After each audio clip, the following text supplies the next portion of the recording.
warahmatullahi wabarakatuh. Selamat datang para peneliti muda dan para pencari ilmu. Hari ini kita akan membahas mengenai sesuatu yang menjadi tantangan awal pada penelitian, yaitu tema atau judul yang akan ditentukan pada suatu penelitian. Banyak orang menghabiskan waktu berminggu-minggu, berbulan-bulan hanya untuk menentukan tema penelitian. Padahal, jika kita mengetahui strategi yang tepat, proses ini akan mempermudah kita dan lebih mengarahkan kita pada penelitian yang lebih baik. Bagaimana caranya? Ini video kita dulu. Perkenalkan, saya Risma Bilkis Maulidia dari kelompok 9 ingin sedikit menjelaskan tentang definisi dan fungsi dari tema, topik, serta judul penelitian. Yang pertama itu definisi tema, yaitu ide utama yang mendasari suatu karya tulis dan bersifat umum, luas, dan memberikan arah pada keseluruhan isi tulisan. Nah, tema sendiri harus ditentukan sebelum penulisan dimulai dan seringkali bersifat tersirat. Selain definisi tema juga memiliki fungsi untuk menyediakan kerangka pemikiran yang luas untuk mengarahkan penelitian. Nah, tema membantu penulis dalam menentukan tujuan dan konteks dari penelitian yang dilakukan. Yang kedua, ada definisi topik. Ya, topik itu merupakan pokok pembicaraan yang lebih spesifik dibandingkan tema. Topik menjadi fokus utama dalam penelitian dan dapat diartikan sebagai isu atau fenomena yang dibahas secara lebih mendalam. Topik biasanya ditentukan setelah tema, yang berfungsi sebagai landasan untuk menyusun argumen dan analisis. Yang ketiga yaitu definisi judul. Judul adalah nama yang diberikan pada karya tulis yang mencerminkan isi atau maksud dari tulisan tersebut. Nah, judul ini bersifat lebih sempit dan spesifik dibandingkan tema dan topik. Judul memiliki fungsi untuk menarik perhatian pembaca dan memberikan gambaran singkat tentang isi tulisan. Dengan demikian, pemahaman yang jelas mengenai tema, topik, dan judul sangat penting dalam proses penelitian untuk memastikan bahwa karya ilmiah yang dihasilkan terstruktur dengan baik dan dapat dipahami oleh pembaca. Halo everyone, perkenalkan nama saya Fitri Anagidayatul Rahma dari kelas Ekonomi Syariah semester 5. Jadi, gimana sih tips dan kiat dalam memilih topik atau tema serta juga judul dalam penelitian? Tema yang pertama, teman-teman bisa memilih tema yang diminati. Minat yang besar akan membuat teman-teman peneliti lebih termotivasi untuk melakukan penelitian lebih mendalam. Kemudian yang kedua, yaitu kesesuaian keahlian. Jadi selain minat, teman-teman juga harus memahami mengenai dasar-dasar topik yang teman-teman pilih. Jika topik-topik yang teman-teman pilih masih asing, lebih baik mencari topik yang lebih dekat dengan keahlian teman-teman. Jangan lupa juga teman-teman mengecek ketersediaan sumber seperti buku, jurnal. Jangan sampai teman-teman udah milih topik tetapi referensi yang dibutuhkan sulit didapatkan. Dan yang ketiga, teman-teman bisa memilih masalah yang lebih aktual dan juga relevan. Jadi sebuah penelitian itu harus berkontribusi pada baik itu akademik ataupun masyarakat agar dapat bermanfaat penelitian tersebut. Setelah menemukan topik yang tepat, peneliti dapat melakukan tahap selanjutnya yaitu merumuskan judul. Dalam merumuskan judul, peneliti harus merumuskan judul dengan spesifik dan juga jelas. Hal tadi dapat disimpulkan bahwa memilih topik memang bukanlah hal yang mudah, tetapi jika teman-teman memiliki strategi yang tepat, hal itu dapat mempermudah teman-teman dalam melakukan pemilihan judul dan juga tema yang akan dipilih. Assalamualaikum warahmatullahi wabarakatuh.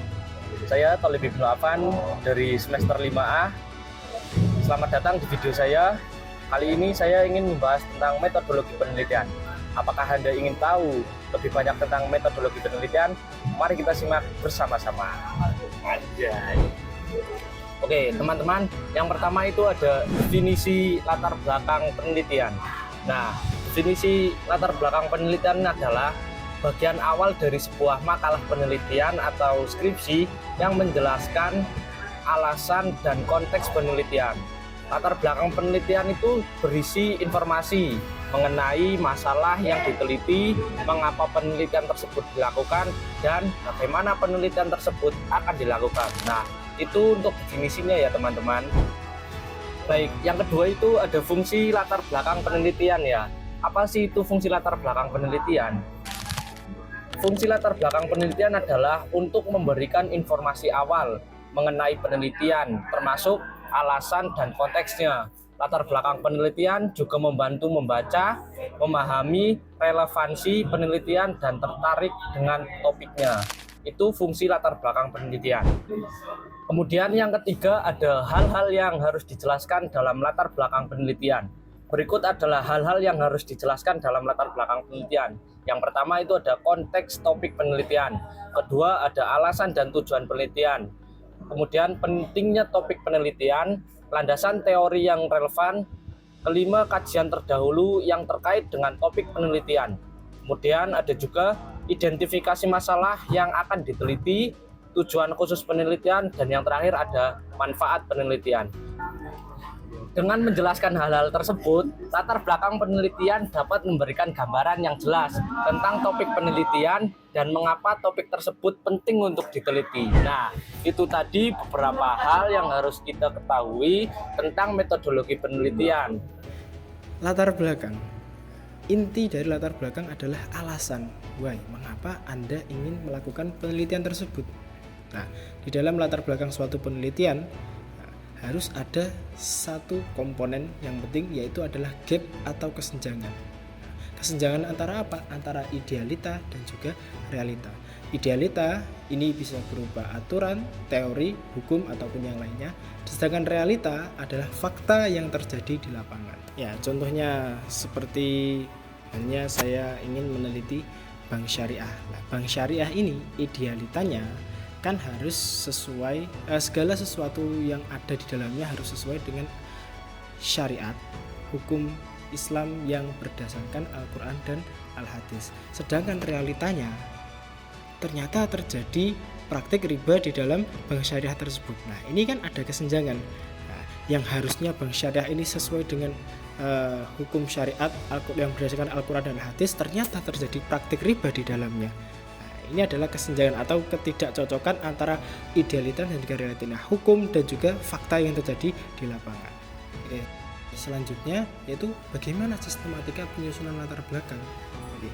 Latar belakang ini harus disusun mulai dari pembahasan yang umum menuju pembahasan yang khusus. Pembahasan yang umum pertama adalah pembahasan topik. Nah, topik apa yang akan Anda teliti? Jika tadi saya menyebutkan yaitu tentang bank syariah, maka saya akan menjelaskan secara umum bank syariah itu seperti apa. Lalu kita lanjut dengan gap atau kesenjangannya. Apa sih kesenjangan yang terjadi di dalam penelitian tersebut? Tadi kan saya menjelaskan kesenjangan yang ada itu praktek riba yang terjadi dalam bank syariah. Oke, yang selanjutnya yaitu pemilihan lokasi. Pemilihan lokasi ini harus disertai dengan alasan yang ilmiah. Tidak boleh kita menyertakan alasan peneliti melakukan penelitian tersebut atau berikut ini dikarenakan dekat dari rumah, dikarenakan peneliti punya orang dalam di instansi tersebut. Tidak boleh seperti itu. Oke, setelah memiliki 3 poin tersebut, yaitu berupa pembahasan topik, gap atau kesenjangan, dan juga lokasi penelitian, yang selanjutnya adalah penegasan fokus masalah. Apa yang ingin kita bahas dalam atau yang ingin penulis bahas dalam penelitian tersebut. Setelah semua itu dibahas, yang terakhir adalah akan muncul yang namanya pertanyaan penelitian atau question research. Begitu dari saya. Ingat, penelitian yang baik dimulai dari topik yang menarik dan juga relevan. Jadi, pilihlah dengan bijak, tetap semangat, dan